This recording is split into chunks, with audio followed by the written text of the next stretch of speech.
O próximo tema é corrupção e impunidade. A pergunta a ser debatida é: como o sistema político brasileiro deveria combater a corrupção? Bom, eu sou Josias, ou Jobson Negri, como está no Instagram. Eu sou empresário atualmente, né, acadêmico de direito também. Acredito que eu posso contribuir muito com esse tema, porque é um tema muito latente. Está muito comum a corrupção nesse momento no nosso Brasil, né? Então, eu acredito que eu posso contribuir, tanto cientificamente como didaticamente. Beleza. Você tem 5 minutos.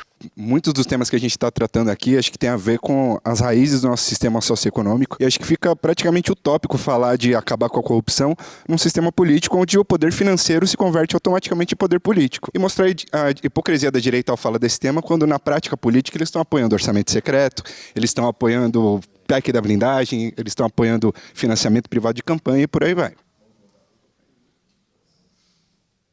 Então, gente, sou Kevin, eu sou metalúrgico, trabalho na Moca, e assim como muitos companheiros se propuseram a trazer uma perspectiva histórica, o meu diferencial para esse debate seria: a esquerda está acostumada muito a ficar só na negação. Então eu daria exemplos práticos, propostas positivas para que se combata a corrupção de fato. Em todo esse cenário de as mesmas famílias governarem o Brasil há 500 anos e tudo isso ser a maior responsabilidade por toda essa corrupção e por como se configura a corrupção aqui no país.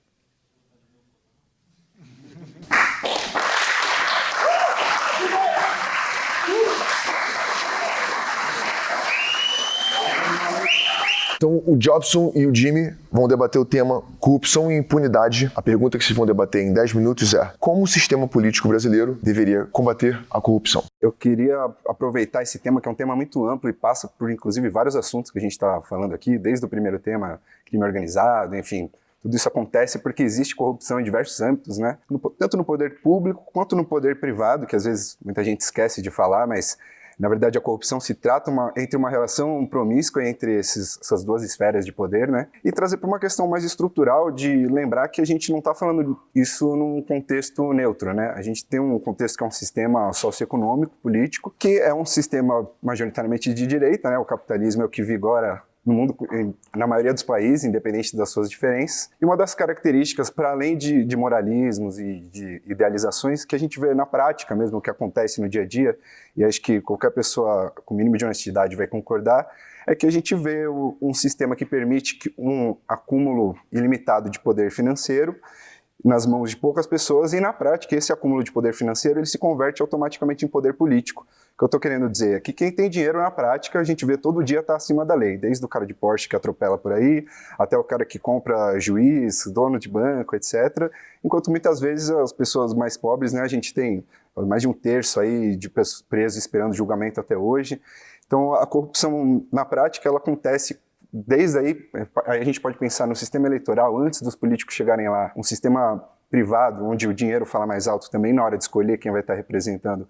Já é uma distorção, já é uma corrupção na raiz. Depois a relação das empresas que vão estar tendo seus interesses representados, não o empresário em geral, né, mas aqueles poucos e que acumulam muito, tem o seu poder de lobby, que na prática é corrupção muitas vezes legalizada, mas eu considero uma corrupção também, a maneira como esse lobby acontece.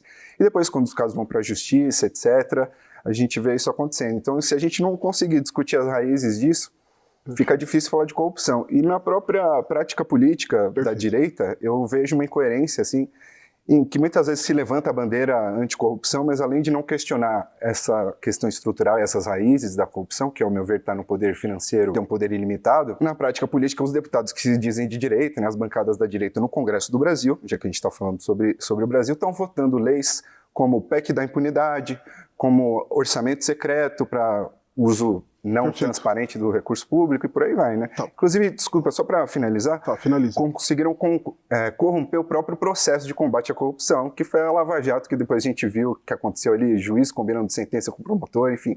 Não estou falando que não tinham corruptos ali para serem julgados, mas o jeito que fizeram foi um desperdício, inclusive, da oportunidade. Isso. Eu acho que tudo que você falou, você realmente acredita mesmo, de verdade, de fato. Então você acredita que existe um problema e a corrupção ela é um cancro fagedênico que assola o Brasil há alguns anos, desde muito antes até da nossa consciência, né? Mas o que eu acho que como deveria ser tratado a corrupção é com firmeza e contundência. Como assim? Vou explicar.